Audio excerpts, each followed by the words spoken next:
having skin. It sucks. I hate the feeling of lotions when my hands are so dry I can't stop thinking about it. What do you do about that? God, I hate having skin. How do I return it?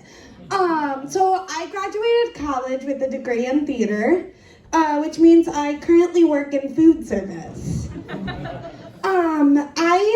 One thing we can all agree on is like trash is not good and fun to work with. But sometimes it's like worse when the trash smells kind of good. When you tie the bag and you're like, Domino's. The other day I was cleaning the parking lot of my job and I picked up Arby's, garbage Arby's, and my brain was like, Arby's sauce, curly fries. Capitalism has actually turned me into a raccoon. I didn't realize being an adult is so annoying and fun and cooling, I guess. I realized that an 8-hour shift makes you really sweaty. I leave work and my face is greasy and my brain is full of mush. I'm kind of like a Jack in the Box taco. So I moved here and decided to give up owning a car because those are the worst. And now I own a bike and they're so cool. Did you know bikes just fix themselves? The other day I was riding my bike and it was making like clunking sounds. And I was like, damn, that's a situation I'm gonna have to deal with. But then the kickstand fell off. And the sound stopped making. Having be made? I don't know. But if I don't need a kickstand, oh my God, that's so cool. When my car's muffler fell off, I had to deal with that. It was the worst.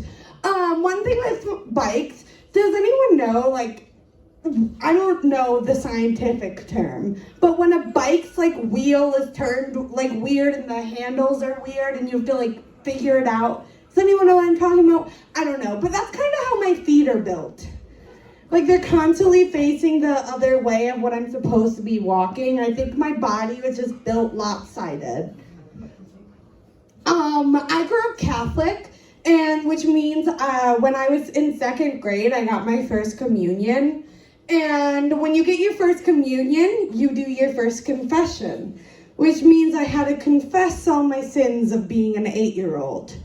I was 8, so I was like, Mom, what's my sin? What do I confess? And she was like, confess that you're a spoiled brat. I was like, I didn't know being the youngest sibling was a sin. I have a new job in mind. I own a hammock, so this is very important.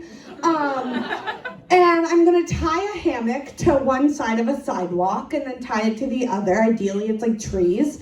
And then when people walk past the sidewalk and want to get past me, I'm like, sorry, you can't. You have to solve my riddle. And they'll be like, okay, fine. What's the riddle? And then I'll be like, give me $100. I think it's going to be really good, and I think I'm going to be less greasy and sweaty at the end of it.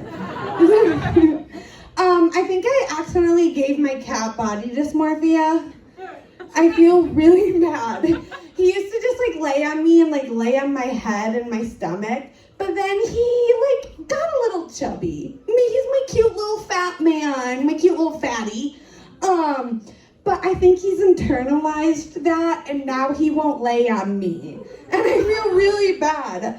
This is why I can't be a mother, because I traumatized this poor boy, and I've only had him since November. I had my first panic attack in front of him. My panic attacks get a little throwy, a little yelly. And he hated it. He was sitting at the corner of under my bed. He was just shaking like the saddest little man. I felt so bad, and now I'm never gonna have a panic attack. I'm never gonna have a panic attack again. He said something my mood stabilizers have yet to be able to do. His name is Ace, short for Ace is the place with the helpful hardware. I've been Angela Lewis. Thank you so much.